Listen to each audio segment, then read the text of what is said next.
Hey guys, Colby here. Welcome back to another raid video. We are on the test server today with a showcase of the one and only Unity faction leader, I think is what they're calling them, for the Sacred Order. We have 3 so far in a total of 15 factions. I'm not sure what they're going to do actually after the fact, but yeah, let's get started on the Sacred Order champion. That is Falmont, the Morn Sword. Okay, we have access to all the newer champions when they add something onto the latest patch, so I'm able to show you guys on what he can do. He definitely looks interesting, but it is true that it is very limited in the way that you can get these champions. It's either through Prism Crystal summoning events, which are whale friendly, okay, and sometimes they add them in specific ancient summoning or sacred summoning or even primal summoning events where you can only at that specific time period get that champion. Makes it interesting, right? Is his kit worth it? I think he's a fun champion. He's definitely on the more a fun toy, fun champion to have around, like, you know, in terms of your account. It all depends on what else you have, because these faction Unity champions, they have these additional skills which basically make them stronger, right? Make them stronger with the number of additional allies you have. The one you use the leader does not count. So you need to have another 3 allies, which is the maximum in arena as an example, to get the full benefit out of their skills and what they do, okay? So his A1 skill is very interesting, can provide healing, can also provide a big heal, big shield if there's a surplus heal. And then he can use his A3 skill if a target is either a demon spawn, an undead hordes, a dark elves, or a Night Revenant. So there's 4 factions where he becomes extra powerful against, which is kind of the theme. Also, if you look at, let's say, the kit of Cardiel, very similar, okay? So is this worth it? I think it's worth it, especially if you're fighting enemies against the Corrupted Alliance. So if you're fighting Sifi Rotos, he becomes stronger. If you're fighting Night Revenant, the brand new couple that was added, so Ancora and my boy Narcissus, yeah, those guys are facing, you know, the more powerful version of Falmont, where Falmont will be using his Burning Courage skill instead of this A1 skill. So A2 becomes, it's like a big AoE attack that does, let's say, depending on the number of buffs, let's say 25% extra damage. If the enemy has like 5 buffs, if they have 0 buffs, he does 25% defense ignore, which is very, very nice, especially if you're running something that can strip off the buffs from the enemies. Then we have this skill, the Burning Courage. What makes him so special and so unique in the way he works? Attacks one enemy before attacking, removes all the buffs. So it's a buff removal. Then damage increased by 20% for each buff removed. Minimum, I would say you need to run 1 faction ally with him. That's a bare minimum, so that this attack becomes a steal of all the buffs. Plus, it cannot be resisted, so you don't need to build any accuracy of him for him. And then also, the more allies you have after that, it just becomes crazier and crazier. Remember, you can use this as your A1 if you're fighting Corrupted Alliance. So again, Demon Spawn, Undead Hordes, Dark Elves, and Night Rev. It would be nice if these skills would light up in a different way if you were targeting, or if there was one of those enemies against you. Maybe that would make you like, okay, let me think, okay, who is from that faction? That actually is a good point, I think. Maybe I'll send that over to the devs. So 2 allies, damage inflicted increases, and this increases by an ally's turn or enemies before this champion's next turn, resets at the end of this champion's turn. So this is what makes it a little bit special for more PvE stuff. Can work for PvP, but it depends on what build you're running. There's 2 builds which are considered optimal for Falmont, and I'll just show you one which is like a damage build, and the other one which is more for PvP, which I don't think you would be running the Savage set so much so compared to that, because I think it would make him more powerful that way. And then will attack all remaining enemies with any surplus damage if the initial target is killed. This attack cannot be critical. If the initial target survives, places a guaranteed True Fear debuff on all enemies. This is a very, very conditional thing. Having true 3 allies from the Sacred Order feels like a bit too much to be running it in arena, at least. For Hydra and stuff, which we'll test in a little bit, I think it's doable, more so doable. Then finally, the passive Till My Last Breath. This makes him very tanky. Basically makes him tankier the more turns the enemies take before this guy gets a turn. So he becomes 10% tankier every time they take a turn. Very cool. Resets at the end of this champion's turn. So when he does take eventually that turn, he loses that tankiness that he receives. I like it a lot. Fills an ally's turn meter by 2% whenever they place a buff or debuff. Works great for both your buffers and debuffers. Let's say your Cardiel will be buffing, your Venus will be debuffing, okay? Faction allies places a revive on death buff for 1 turn on an ally whenever their HP drops below 50%. This is a very specific thing. It doesn't specify much about a cooldown on this one. So I'm not sure on how this works. And then finally, faction allies. All allies are immune to cooldown increasing effects. This is a heavy PvP function that you can use against the Yumikos. You can use against Narcissus. You can use against the Warlords, the Crixias, and so on and so forth. Any champion that is increasing your cooldowns, you will be immune because of this dude. I like it. That's it in terms of his kit. He's got a cool aura. The extra crit rate, I don't like using this, but you can use it if you have specific champions that will be only used in a specific thing. Increases ally attack in all battles by 30%. I build him in a standard Helm Smasher build with defensive masteries. And for the damage build, Cruel Savage works. If you have good Merciless, go for that. I think it would be ideal for him to be reducing his cooldowns plus getting all that extra ignore. If you have it, great. If you don't, go with something of the more OG sets, right? As I have done. Good speed, about 200 or so. But if you want to consider how he becomes more powerful with the more turns your team gets and the enemy team gets in terms of this skill right here, then you will be running him in a Stone Skin set. At least, minimum, a 4-piece. Minimum. I think I can try and get him with a 4-piece for the video. I'll see. But that is honestly the hope you need to have, guys. That you can do like a Savage one turn Stone Skin, at least so he can survive the initial burst of the enemies. Of course, if they have something like a sheep, they'll sheep you if it goes through the Stone Skin, assuming it goes through the Stone Skin. So I'm rambling. Let's go in dungeons. I want to show you guys the damage that he can do. We're going to jump on to stage 25, not earlier. 25 seems okay. And with the gear that he has, especially 7,500, 300% attack, seems heavy. All right, I'm running all the allies that I need to get the full benefit from him just for this showcase and an increased attack with Arbiter. All right, so let's go in and see how he does. All right, so we get into the fight. The enemy's all or force, so we don't have any issues with affinity. So I am taking turns extra now. So we'll see 1 turn with Arbiter. I could do this skill here and hopefully get an extra turn, but I'm going to do the A2 just for the defense down weaken. All right, we have the AoE attack, which I want to test. Should be okay. It's like a 3.6 or 3.7 multiplier, which is relatively low, but it can go up depending on what enemies you're facing. Some of these are Dark Elves, so you'll see higher damage on them. No, not higher damage, but they don't have any buffs, so you'll get the 25% extra ignore defense. That's how it improves the low multiplier that this skill has. So let's check the A2. Look at the damage there, pretty solid. Didn't go through these guys, but remember these guys are just a wave, right? So you're not really going to be using him for wave clear anyway. I'm just showing this as a potential use for him. So you're going to still be using the Seer team for Spider. Let's see the big surplus damage that we can do here. We'll be fighting with 40% extra damage because of this. Arbiter took a turn, and then Venus took a turn. He'll be doing 40% extra damage plus all the surplus, which cannot be critting, but we'll see on the damage through that. 300k and then a solid 80k on the remaining. It doesn't give me the will to use this skill anywhere really. It's cool, but maybe they should have let it crit. I mean, come on, it would have been fun. It would have been a fun usage of that skill, definitely. But I love the fact that the A1 now translates into the A3 that you saw there, guys. So let's see.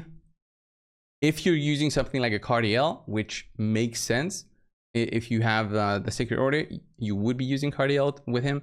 He'll be forcing an ally attack move, and Falmont would be using his A1 skill. And if you're fighting enemies that are of the Corrupted Alliance, you'll be doing the A3 basically. So here I'm gonna fight her. So I should see the A3 going. So there it is, Burning Courage, 400k. That translates to about a third of that onto the enemies, which is very nice considering it's extra damage not through an AoE attack. Kind of like it. The gear we have is heavy, but I like it. What I want to test next is not the arena, because I'm going to switch him to Stone Skin for the arena. I want to see what he can do for Hydra. Very similar kind of setup, but I want to see on how good does he become in the Hydra situation. In the Hydra situation, I don't see me using the 3 bonus, but I can see myself using him in a 2 extra person bonus. I have to think about it. I would be using Venus, and then I would be using him, right? It depends. It heavily depends on what kind of scenarios you can run. Like Venus Cubitus is very nice in Hydra already. So if you can do that. So I'm back now. If I had Cardiel, I would have used Cardiel, guys. I'm just using this setup here. You can use Sifi for the extra resistance. I'm gonna use this guy just to get an extra crit rate and ally attack. My other 2 champions are not specifically built for the Hydra. Just want to see how this does on, we're on Nightmare, guys. Nightmare, by the way. I want to see his potential, really. I think that the Merciless set would be much better here, just for overall usefulness. But let's see how we do here. So let's do the defense down.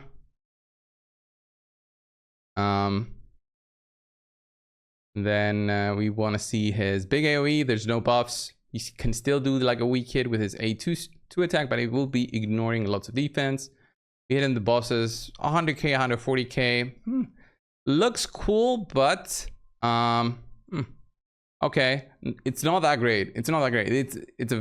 These enemies are very high defense, but again, I've tested so many Hydra champions that I still feel that he should be doing a little bit more damage. A little bit more would be nice, wouldn't it? So let's see, defense down. Defense down, weaken, and HP burn now. That's looking good. Let's do the cleanse now. Good. Buff up. And I want to see, are we gonna even hit this? No hex. Gonna be interesting. Probably gonna redirect us somewhere else. No. Okay. Oof. Okay, I did not expect the Burning Courage to do all the damage, actually. It did. Oh, come on. We got the 3%. All right. It did such a huge amount of damage. Did not expect it. 780k with just a defense down weekend. And honestly, I'm not running an optimal team setup right here. But the more turns you take, remember, that skill will be doing more damage. So relentless sets work great. Fast champions work even better. In a scenario where I had optimized gear sets on everybody, it would be ideal. But oh my god, we got attacked there with our buffs. Buffs got stolen. Not nice. Plus a decreased attack on myself right now. Not nice. I am applying the revive on death now there, even on my boy Krisk. That is kind of cool. Okay, let's go Krisk. Let's see the A1 there on the defense up also. 20k. Yeah, that's very low damage. So you would be only doing real damage with the A3, which is cool, but still but still it does have the cooldown. So I could be running him. I had the decreased attack, by the way. I could be running him, I think, ideally with the Relentless, maybe, if not the Merciless. The Merciless is better than Relentless in my eyes, but yeah, I think actually no, Relentless would make him lose the benefit from these skills when you ramp up the damage, right? Well, no, because let's say you would be using the skill, but again, you don't want to be reducing the turns. And then just, let's say if this was on 1 turn cooldown, so I had a relentless proc here, I would use this, and I would have this available and used it. It would not get the benefit of everybody else getting their turn. Yeah, so no relentless. No, definitely not relentless. Now that I see it, the Hydra damage is not that crazy, especially if you don't optimize the build, which you should have done, Cold Brew. But I still wanted to see like the big numbers. We had the buffs stolen and all. We have the decreased attack. It wasn't looking great. Wasn't looking great. But as the sole damage dealer that really works, Cutis works too. I think he did relatively well. Like, look at that. Cutis hit for 170k. Now I'm gonna hit that head there, which is similar affinity against me. So I'm gonna hit it for 500k. So pretty cool, but it's on the it's relatively long cooldown. It's a relatively long cooldown. I guess for just the one damage that it does, the one big damage number that it does. I think he's just gonna shine more for PvP. So let's end the battle. I'm gonna see the damage recap. He should have done most of the damage, right? 1.8 versus 1.4 on Cubitus. Okay, all right. So I'm gonna rebuild him now. I'm gonna try and do a 4-piece stone skin, 4-piece savage, and we'll be back. Okay guys, we're back. The stats are not great because I'm running an HP stone skin. I just wanted to try this build out with the 4-piece stone skin, 4-piece savage on him. I think the savage kind of is needed in damage dealers nowadays with all the crazy stats that everybody's running. Okay, so the 4-piece stone skin provides him that protection that he needs, at least for 1 turn. He does have this for protection, but that's not enough for debuffs. So you don't want the debuffs. Stone skin helps, but stuff like a sheep, it can go through. So can't have everything, right? But you can use him in this scenario with this build. So 4-piece stone skin, the stats don't look that much different in terms of the attack. 6.5, 233 crit damage is low, but still gonna try it. So let's go into battle arena. And in arena, what I want to test out is, well, how does this work? How does this work against this scenario where we have reset? We have the standard build against the Yumiko where she's gonna cooldown increase us. We're gonna have the big damage coming through here. We're gonna have Chimera stripping our buffs. It's not looking great. But I still want to see how this does. So let's go in there, and I wonder how this is gonna go. So stone skin is there for 1 turn. There they go. The reset. It couldn't reset anybody. My boy there didn't have his stone skin. I didn't use a stone skin. I forgot. Didn't use a stone skin on my boy Phoenix. I could have run a second Cubitus here, but I didn't. So this skill, the Burning Courage, will be basically neutered by a UDK, funnily enough, because it will be directed to UDK. This defense against us doesn't have it. We'll see in a bit on how this does, but remember that against the UDK, this will be single target. I don't want to use the A2. I want to use this and see if we can kill something. Lots of buffs on the enemy, so we have that, which we can steal before the attack. I think who will have the least defense? I think it's going to be Yumiko, so we can do the surplus on everybody else. Let's go. Stole the buffs. We hit it, and then we go in there with the Cubitus, and it worked totally fine. The surplus wasn't that great, but I like the fact that it just ramps up if the enemies are taking turns. This team I could have beaten with maybe another speed team, but or just the standard Cubitus Venus team. I could probably have beaten it with this stone skin, unless it gets removed from the Chimera, which Chimera didn't have his the proper defense set up there. So against this team, okay, this team will be interesting. It's gonna be heavy on the damage, I believe, but let's see. Let's see. So the enemies will be getting lots of turns. There's the big AoEs coming through. Stone skin just deleted. Okay, that is weird. if the damage dealt to you is just so much, it goes through that passive and it doesn't activate. Oh, interesting. So I received so much damage there that it just wasn't worth it. It's we got wrecked basically. So yeah, they have unkillable now. We're not gonna be able to do anything against the unkillable, and we get through. So yeah, if they can go through the stone skin, it's an issue. It's an issue if they can go through the stone skin. So like a bolster set, an additional bolster set on the team would have been nice. Would have been nice. Let's see. Let's fight something else. I want to fight this Senda team. Okay, this Senda team is gonna be rough. Cooldown increase, which is why you would be using this, right? You would be using 3 allies together to go through the increase that they can do on your cooldown. So you don't need to have a reset champion with you, and then take the benefit from everything else. So let's remove buffs. We got the extra turn. Let's go defense down. Beautiful. And we get our turn. If I let this go for more, I would have had more damage on this. But there's an enemy UDK, so I'm definitely not going to be using my A1. I'll use the A2 and see how much that does. Let's see. Good damage against the Warlord. Definitely good damage. It almost did 0 damage on that Rotos. I'm guessing it was a what's it called, reaction set proc. So let's do an AoE here with Phoenix. Barely did any damage. Oof, pushing through. All right, so remember, until I get a turn, I'm not really doing much. So let's do the A1. That's gonna be Burning Courage. There's the true fear. And I stole the stone skin. I completely forgot that you can steal the stone skin. Jeez, yeah, I completely forgot about that. All right, so okay, yeah, that worked nicely. I gotta try this fight again. Completely forgot that you can steal the buffs, unresistible.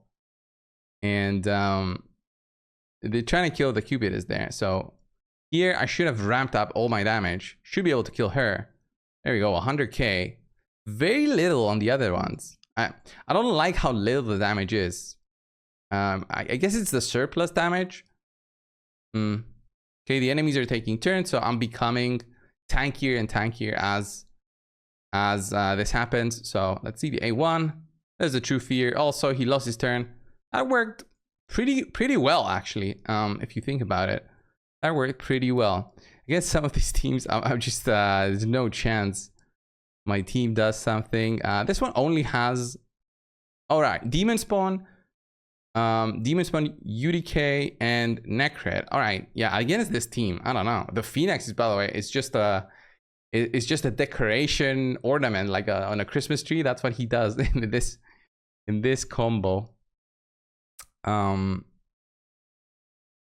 Let's try and do buff removal. All right, try and do the Phoenix does nothing here. The AoE, oh, the block skill is actually nice. This will do nothing. I will try and do my A1 on the UDK. That should be my A3. And I think it's a 50-50 to remove the buffs. Yeah, it's a 50-50 to remove the buffs. Minimum. But the true fear, I like. It's a way to protect yourself. I'm not sure if this is intentional, but the revive on death should have been happening. I don't like that it's not happening. I don't like that it's not happening. He's basically neuters his passive on making him tanky, doesn't it? Isn't that kind of the point of this guy? For this to place the revive on death, and whenever HP drops below 50%, shouldn't this have been like Godseeker protects your team? Oh well, let's continue. Let's try this one. Okay, against this one, we only have the one from that Burning Alliance. So now it triggered. Interesting. Oh, there's the counterattack that triggered the A3. That's cool. Let's buff steal. Very nice. There's the A1. Yeah. Let's try. Right here, 100k. It's okay, but it's, yeah, he's okay, but he's actually a little bit underwhelming against non-corrupted alliance, right? Against the Terras, he doesn't do much. But against Narcissus, I think he would do better. Is there any defenses with Narcissus? There's Ankara. Okay, MTG Jedi's team. All right, let's try this one as the final one. Try this one. I like him, but not as much as I thought I would like him at the start before all this testing. I'm okay with it though. I'm okay with if I had him. I would be okay with it definitely as an additional kind of skill set. He's supposed to be becoming tankier, but look at this. The sleep debuff neuters him so much because he loses that turn where he is ramping up the damage. Let's remove buffs. Okay, they woke me up. Okay, that was good. No increased attack. That's kind of a problem, really. 100k. Doing 100k, it's what? 100k damage. Yeah, I couldn't kill the Sifi there. I think my stats are just too low to test with the stone skin there. Like his damage potential. But as you can see, he needs the stone skin. Because you're not surviving. Especially in the way that this procs. The way that everything procs with his skills. So let's see. If I put the gear back, the good gear back, and test this team again. As this is the final thing I'm doing. Okay, I'm gonna place the gear back. And then just a random ring, I guess. It gives me attack. So I lose all that protection, but I get the damage. 1000 attack. All right. Out of the Sacred Order, there's not much that I can get that can give me increased attack. I think, let's say I would run maybe. I'd lose. Okay, for this one, I'd lose the 3 faction bonus, and then 3 faction bonus, which is the True Fear. The True Fear is very nice. Yeah, that's why I said if I had Cardiel here, I would have loved this to test it out, but I don't. Unfortunately, I could use maybe Mordecai for the increased attack. Nah. Anyway, let's go. Let's go with this again. No stone skin. I think it's gonna suffer. He's gonna suffer too much. Very unique kid. Very unique kid. Feels very unique against the cooldown increases and how he becomes tankier. But there's the revive on death, and then it doesn't proc again, which it doesn't say. It should have said, like, because it doesn't have a cooldown. Should have been something that is more consistent, wouldn't it? He just doesn't survive. Doesn't survive against this. So I would need a Necrid or a stone skin. A Necrid or a stone skin, definitely. So here, yeah, I would put my Duchess in there for the bolster, but won't do much. And now I'm losing the 3-piece bonus, which I was benefiting from before. So he's getting focused so much. So much. Right, let's revive. Let's buff remove. That's good.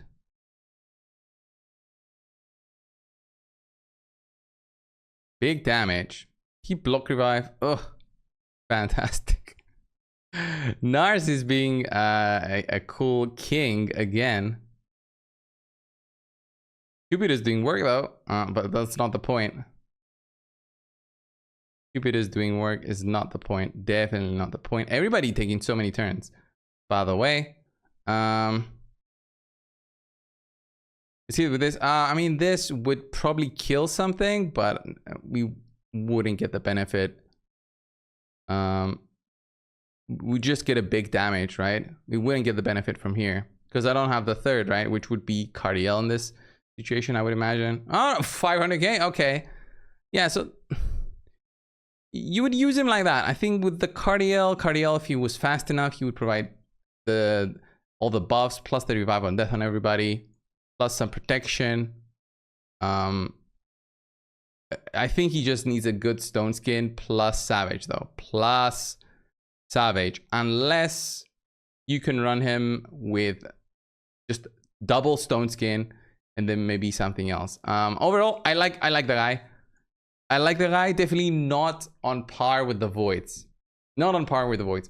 But they'll probably do Void faction allies leaders in the future, right? 2025 Medi. Anyway, guys, this went for too long. Thank you all for watching this showcase. I appreciate you. Thank you all. I'll see you in the next one. See ya.